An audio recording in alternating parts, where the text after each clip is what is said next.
Steve, what do you think this means for a guy like Russell Martin? Is he next, or how do they proceed from there? It's no secret. Yeah, it's a good question. Yeah, I thought the same thing. Now, the difference is this, is that Russell, this sort of transition happened last year in season with Russell, when Danny Jansen was taking over the catcher's role, and we saw Russell really accept it, and he was a pretty good teammate about it, and he played other positions and sort of accepted the versatility and had the willingness to be versatile as well. So I don't know that it forces anything. I think that there's the belief that Russell still has other availability, and plus, no catcher today catches 150 games, 140 games anymore, that they're going to want to spell Jansen. And so if Martin's part of that backup role, you're not really wasting at bats because he's protecting, and he could be a real benefit to helping the pitching staff and helping the young kids learn and grow at the major league level. Now, that doesn't mean that they won't find the opportunity to maybe eat some of his salary and trade him. I think he's more tradable than Tulowitzki was. He's got 1 year at $20 million,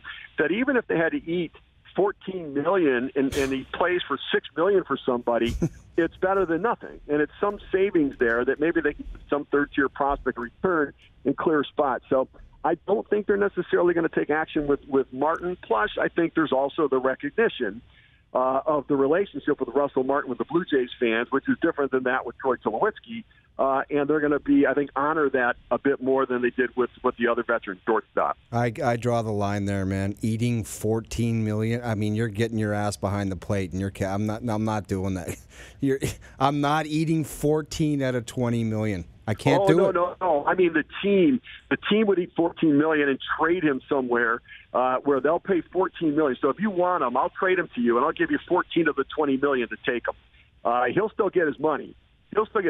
But the Blue Jays would put in $14 million to the other team, so he'd only be a $6 million catcher for them, and they'd be on the hook for 14 of the 20. Yeah, but it's like, you know what? For that, you're going behind the plate. I want you on my team. I'm not doing that. Well, I mean, maybe so. In terms of him getting the splits, it obviously is a different scenario, and I think the next option in terms of them potentially moving on because he doesn't fit the current mold would naturally be Kendrys Morales.